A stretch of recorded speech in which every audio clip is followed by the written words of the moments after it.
welcome to the season finale of The Vag Show. I've been your host, Maureen Kinyanjui.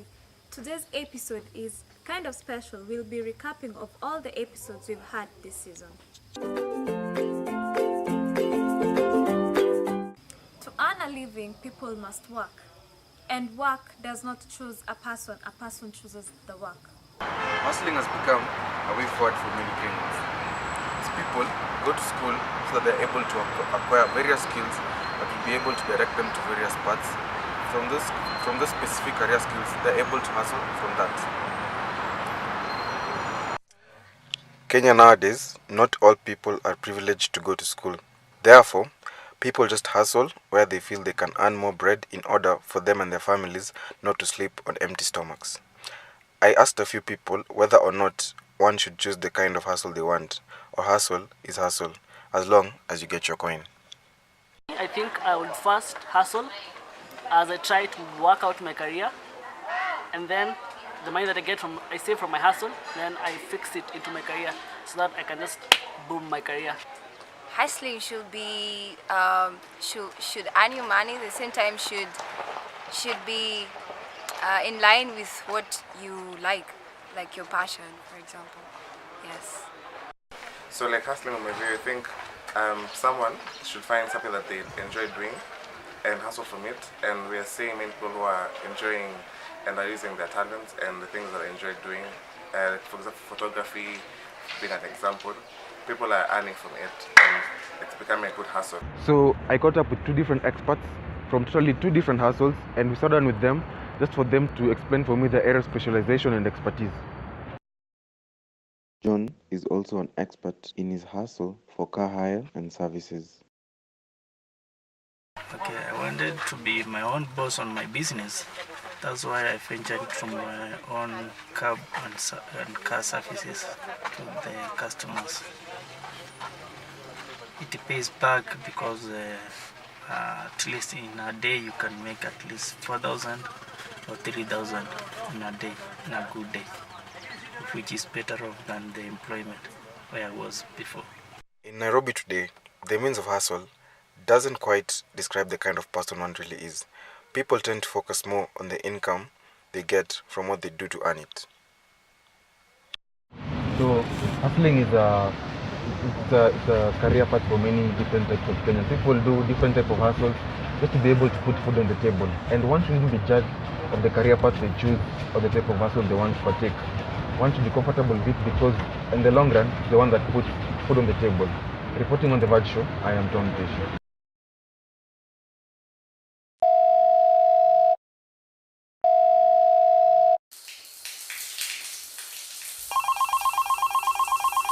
Mwenzangu, kwa vile umepiga simu, hata na mimi nimefurahi. Mimi niko kwa bafu na nimejipaka sabuni, songoja kidogo nitachukua.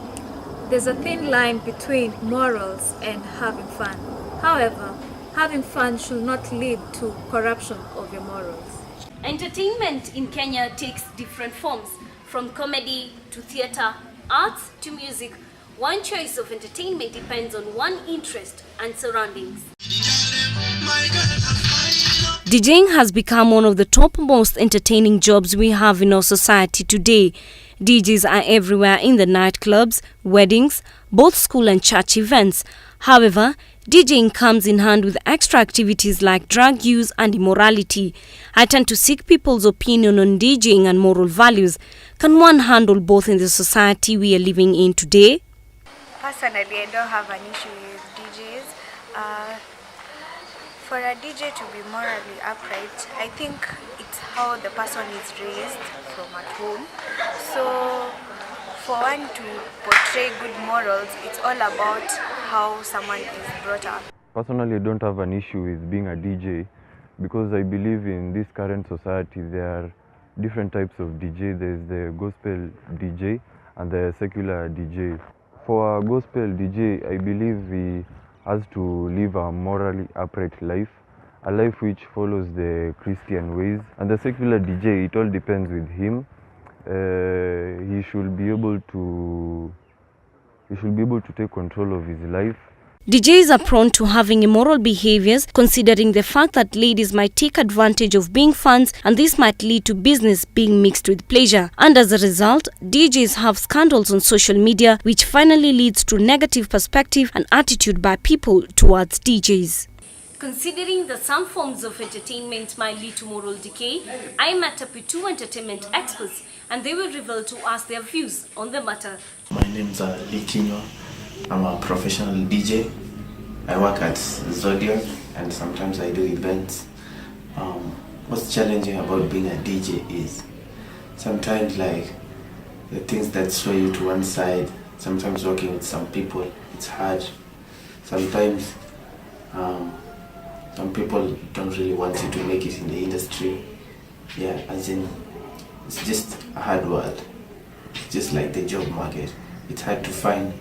And when you find it, there are other people trying to come for that spot. So like, it's just, you get there, you gotta put more effort.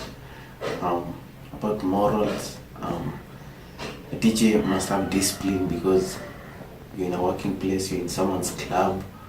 You really need to like put some high level of morals because some people like can judge you and some people can make you do things you don't want to do, like you take like free shows and nothing is for free. If you're good at it, you can do it for free unless it's charity. DJing is just a skill and a source of income for some. Just like each hustle has its pros and cons, being a DJ in the society comes with a challenge, but it depends on how one handles the pressure that comes with it. Reporting for The Verge Show, my name is Winnie Maganga. It's yet another episode of The Verge Show, and our guest today is known as Kenya's top DJ. He calls himself Cream de la Cream, and he's one of Kenya's known DJ. Cream, karibu. Mambo vipi? How are you? Welcome to this amazing place. So Cream, tell me, what do you think about the entertainment industry in Kenya? At the moment? Yeah. Maybe if I look at it from how it's really grown, because I think I've been fortunate enough to have witnessed it from, say, about 10 years now, and let me tell you, the growth is just astronomical. Yeah. Okay, and for you chose DJing. Why Yes. did you choose to become a DJ? You want the truth? I Yeah. chose DJing for the wrong reasons, by the way. I was at this party and I saw DJ Styles, like really killing a party, and all the chicks were screaming his name. I was like, you know what? I want to be that guy. So initially I got into DJing with the intention of just being that guy who's famous and with ladies and popular in campus. So that time I was in Kabarak University. But as the days went by, I came to realize that I think I'm probably doing the wrong thing. I'm really approaching it from the wrong direction, and that's why it became a business for me. And I have learned every single day for all those 10 years that it's more than just a lifestyle, really. It's a business that, it's what I live on. I have a family, 2 kids and a wife, and that's what we live on. So for me, over the time, it's really become more of a business. You've never gotten caught enough into the...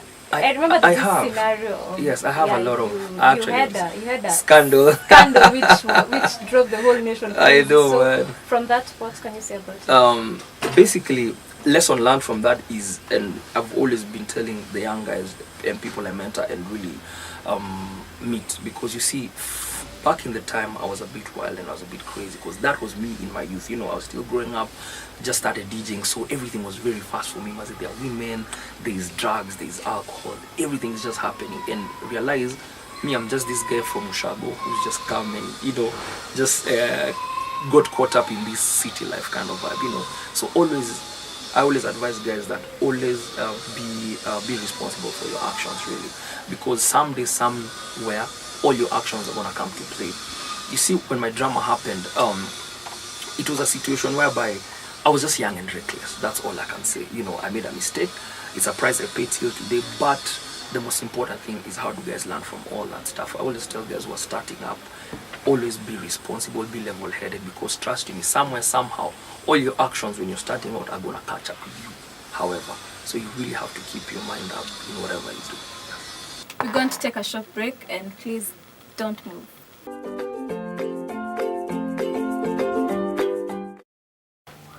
Welcome back, and we still have DJ Cream with us. So, Cream, back to your scandal.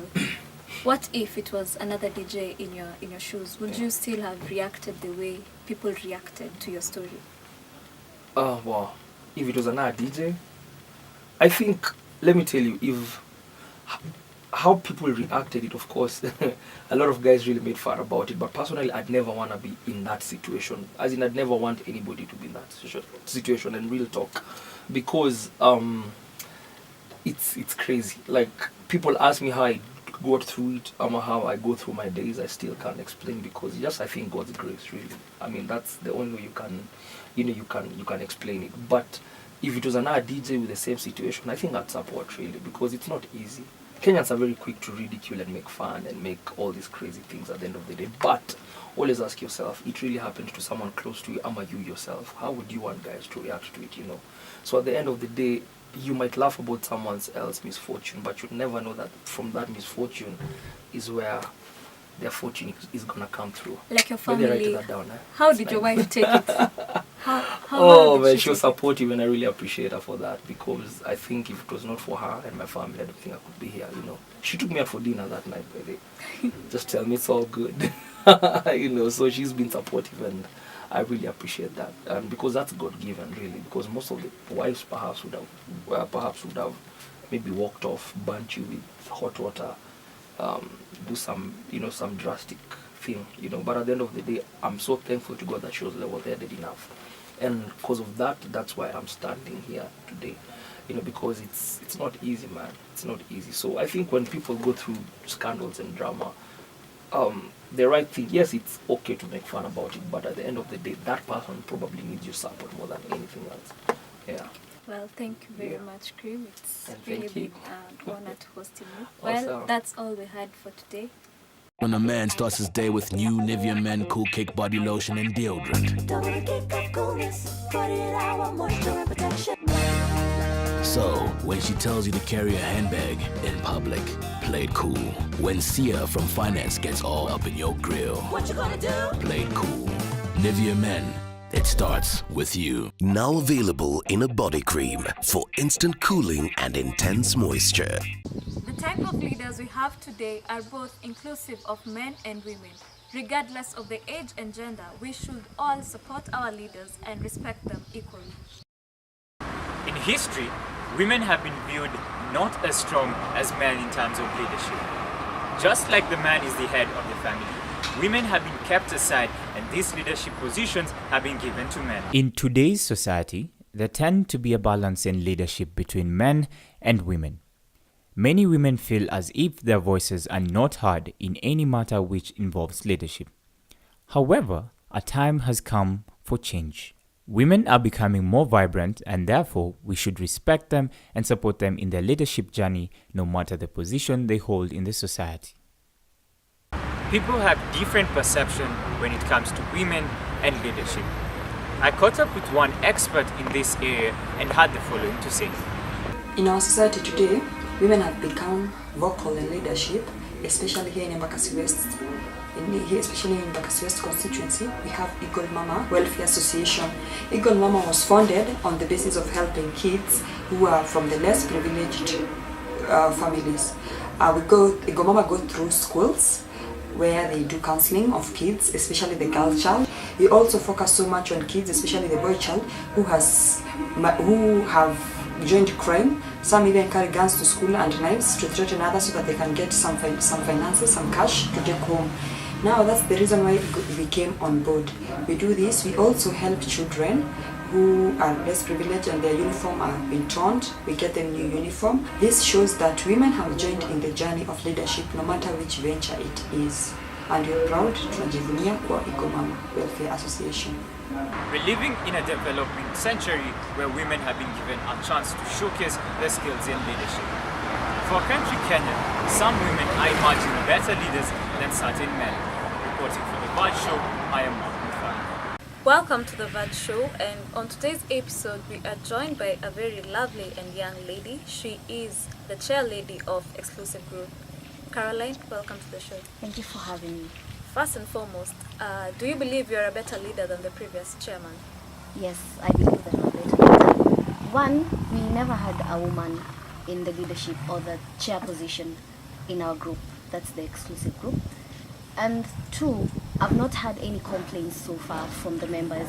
So I believe that everything is running well and smoothly, and they are happy with it. Immediately after the elections, there was this rumor going on social media that you didn't actually win the election fairly. You did some favors, one or two, so that you can get your position. How true is this? It's not true. It's absolutely false. Because once you're elected in the position of leadership, the people who elect you are the people who are voting still or are having their opinion to have you as the leader. And the majority win. So if most people decided that I should be in the position of the chairperson, that's their final say. And as a young lady, you are already in the race of leadership. Is it true that women are their own enemies? Because we see the leaders we have in our country, the likes of Charity Ngilu, Martha Karua, who in the previous election she was vying to be the president, but actually she didn't proceed. Do you believe that women are their own enemies? Because if we agree as a society to vote for one woman who will lead the whole country, I believe Martha Karua could have been the president. So how do you take this situation? Well, I believe that most women actually don't support each other. But it's not like they're pulling each other down. They don't just give each other that support that is needed for them to have a woman as a leader. One, it's all about, jealousy and not wanting to see someone else or another woman prosper when you're not there. So women, somehow they don't support each other in leadership. So, and back to your own leadership. So you want to tell me that the people who elected you, like maybe 3/4 of them, they are men? No. I've said that most women don't support each other. But there are women who actually have each other's back, and they'll be there to give you advice on how maybe you can do something to help the organization or the group that you're leading. So there are women who are actually very supportive, but there are others who are not there. We're going to take a short break and we'll be right back.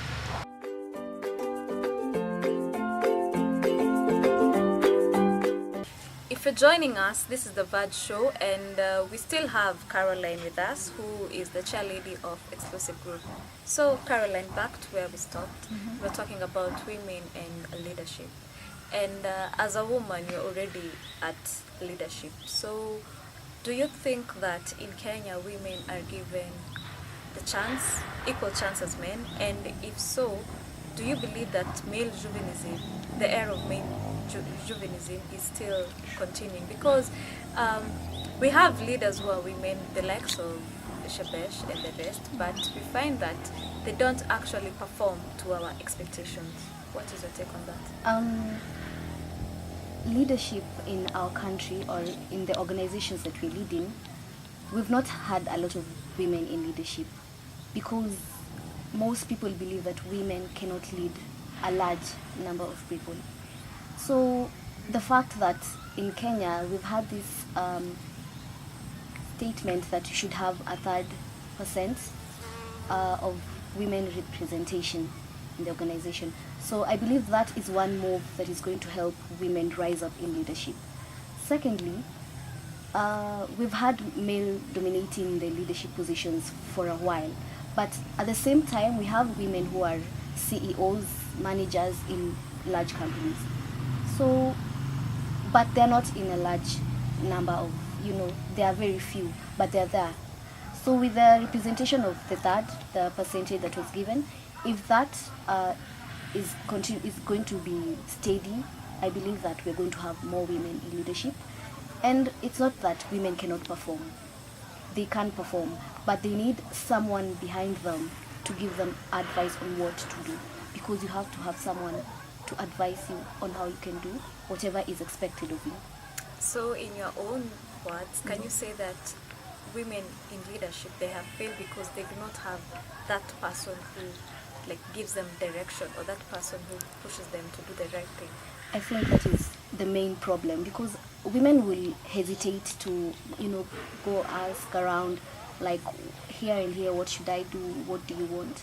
But they go there with something in their mind that they want to achieve this, and they want to use their own ways, but not listen to other people. But their goal is to achieve whatever is wanted by the people. And as a woman in leadership, what would you do to change that perspective? I believe that you know, it's up to an individual. You can't say that we are going to tell women do this and do this. But if you get that position to be in leadership as a woman, do not hesitate to ask around on what to do and what not to do, because you're there to lead the people, and you're there to help achieve that certain goal. And in the exclusive group, you go around giving motivational talks to young people. What are the challenges that you face? Challenges that I face is that as a woman, people don't believe that you can actually handle people. It's almost like a phenomenon that people believe in it. And once I've had a few challenges, of course, you know, people don't listen to you, what you're telling them, because they believe that, oh, she's a woman, she can't tell me what to do and what not to do. So the fact that people would be ignorant and just rebel against your instructions, that is a major problem that I face. One last thing, what can you tell the young people, the young ladies who are looking up to you, and do you have interest in joining the politics? I'll answer the last one, then keep my last word. I have no interest in joining politics, but I have a goal to achieve, you know, to keep the leadership going high and high, but not politics, but just lead a group of people and see them achieve the goal that they want to achieve. My word to young women out there is they should not give up. And whatever doesn't kill you makes you stronger. So once you try and be in leadership, you're going to face troubles, you're going to face rebellion from people, but that should not stop you. Once you have that motive in your mind, go for it. Caroline, thank you for joining us. We hope that your leadership and your example will motivate other women to join. Thank you so much for having me today. As years goes by, technology continues advancing, and it's up to the society to embrace the new forms of technology. However, this should not be an excuse for one to become an addict of technology.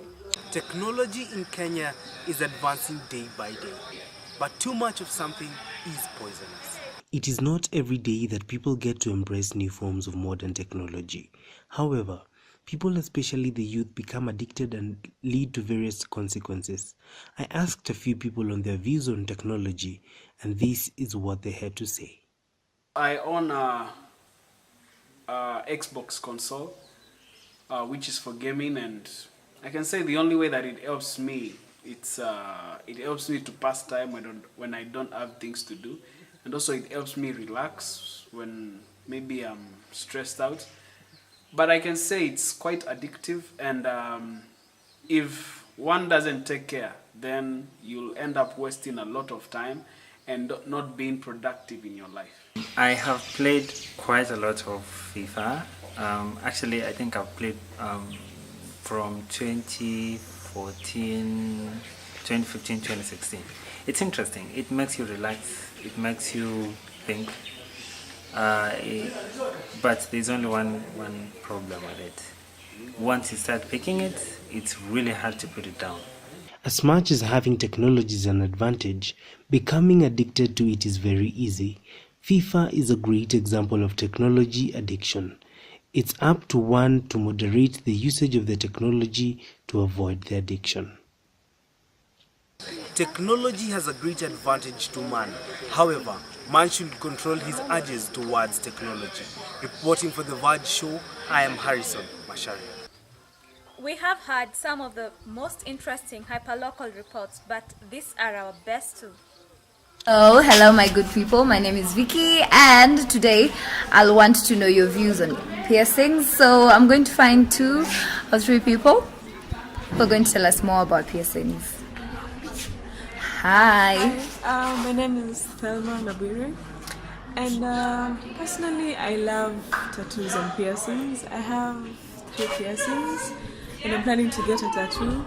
I think they're really, really cool, and they look really nice. You know.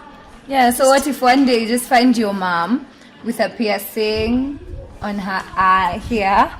How would you take it? I wouldn't mind because she already has like 5 piercings on her ear. Oh, really? So okay, the one on the eyebrow will be a bit weird, but fine, it's cool. I'll be so proud of having it. All right, thank you so much. And the other one is here. Wow, people, it's Robbie. I love tattoos. I have 2. Wow. And then I have 3 piercings. I love tattoos because I love the sting when they're actually doing it on me. So it's painful? Yes. No, it's a good sting. Oh. Well, for you to be painful, but it's a good sting. I love piercings just in general look good. So you didn't mind your mom with a tattoo or a couple of them? I don't even know. But that's never gonna happen. But I'd like embrace it because it's cool. It's really good. It's basically cool. Yeah. So find us on our social media platforms. Tell us how you feel. Tell us your views on tattoos. And till next time, see ya. Certain reasons why technology has become an addiction to the youth. And here I have one youth who can explain this to us. Technology has become an addiction to us youth since the introduction of technology softwares, and technology has become like the modern way of communication. So like when people want to mingle, they use the technology. When people want to chat, they use it. When people want to play like games, they use FIFA as a modern technology. That's all about technology, and it's addiction. Every time like you're addicted to it, you're playing it, you're chatting, you're everywhere with it. It will become an addiction. If I may ask, what kind of technology are you addicted to you yourself? Phones, social media, PlayStation, those stuff, yeah. Oh, okay. So how often do you play the PlayStation? Like in a week, price because of tournaments and stuff, yeah. Okay, so if I was to ask you if we can play a match from here, would you accept it? Yeah, sure, I can. Do you think you can beat me? Yeah, it's okay. Okay, so that's all about youth and technology. We will be right back. And that has been our great journey in season 1. It has been a great pleasure being a host and meeting some of the greatest personalities I've met in my life. A word of advice to each one of you: be a victor in each and everything that you do in life. This is not the last of The Vad Show. I've been your host, Maureen Kinyanjui.